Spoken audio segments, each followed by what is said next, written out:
Shalom, selamat pagi Bapak Ibu dan Saudara yang dikasihi oleh Tuhan Yesus. Renungan kita pagi hari ini diambil dalam kitab Kisah Para Rasul pasal 10 ayat 1 sampai 23 dengan tema Kornelius. Ia saleh, ia beserta seisi rumahnya takut akan Allah, dan ia memberi banyak sedekah kepada umat Yahudi dan senantiasa berdoa kepada Allah. Kisah Para Rasul pasal 10 ayat 2. Apalah artinya sebuah nama? Pepatah ini sering kita mendengarnya. Atau ada peribahasa yang mengatakan gajah mati meninggalkan gading, harimau mati meninggalkan belang, dan manusia mati meninggalkan nama. Nama Kornelius terpatri sangat kuat dalam Alkitab Kisah Para Rasul 10. Namanya dikenal karena kesuksesannya meniti karir militer menjadi seorang perwira pasukan Italia yang sangat terkenal. Apalagi ia tinggal di Kaisaria, sebuah kota yang sangat terkenal, kota kaisar untuk para pembesar Romawi. Jelas Kornelius adalah seorang yang sukses di mata dunia. Di balik kesuksesan dunia yang dimiliki Kornelius, ternyata ia memiliki kehidupan rohani yang sangat luar biasa. Hidupnya saleh, takut akan Allah. Bahkan Kornelius bisa membawa seisi keluarganya takut akan Allah. Hatinya suka memberi. Kornelius bukanlah orang pelit.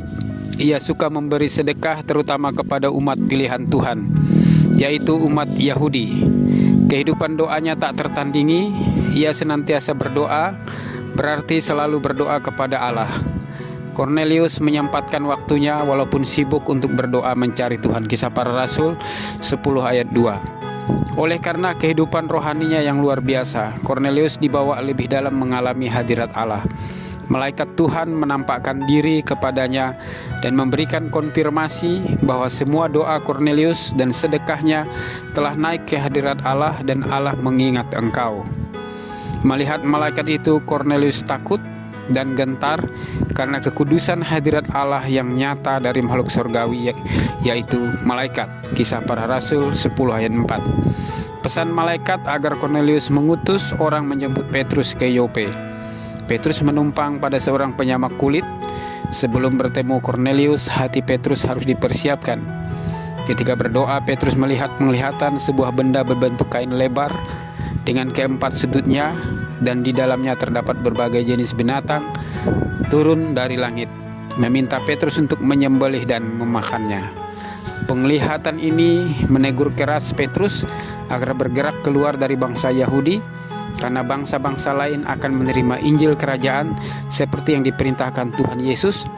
Pergilah, jadikanlah semua bangsa muridku, dan baptislah mereka dalam nama Bapa dan Putra dan Roh Kudus. Walaupun berat dan tidak masuk akal, Petrus taat dan pergi ke Kaisaria. Di sana sudah menanti Kornelius yang saleh dan takut akan Tuhan, beserta keluarganya dan orang banyak. Hati Kornelius begitu terbuka untuk Injil ketika Petrus memberitakan Injil tentang Yesus Kristus, pekerjaan dan pelayanan Yesus di dunia, kematian dan kebangkitan Yesus. Saat Petrus sedang berkhotbah memberitakan firman Tuhan, Roh Kudus turun memenuhi mereka yang mendengarkan Petrus. Kornelius, seisi rumahnya, dan orang banyak mendengar Petrus memberi diri mereka dibaptis. Mereka semua menerima Yesus sebagai Tuhan dan Juru Selamat. Kisah Para Rasul 10 ayat 45-47. Saudara yang dikasihi Tuhan Yesus, mari kita belajar dari Kornelius, seorang yang sukses secara duniawi. Dunia tidak merusak hubungannya dengan Tuhan. Kornelius tetap memelihara dengan baik hubungannya dengan Tuhan, sampai ia berjumpa dengan pribadi sejati yang akan menyempurnakan amal ibadah dan kebaikan yang selama hidupnya dipelihara dengan baik. Pribadi itu adalah Tuhan Yesus. Perjumpaan Kornelius dengan Tuhan Yesus telah membuka hubungan yang baru akan pengenalan Allah yang sempurna. Tuhan memberkati. Amin.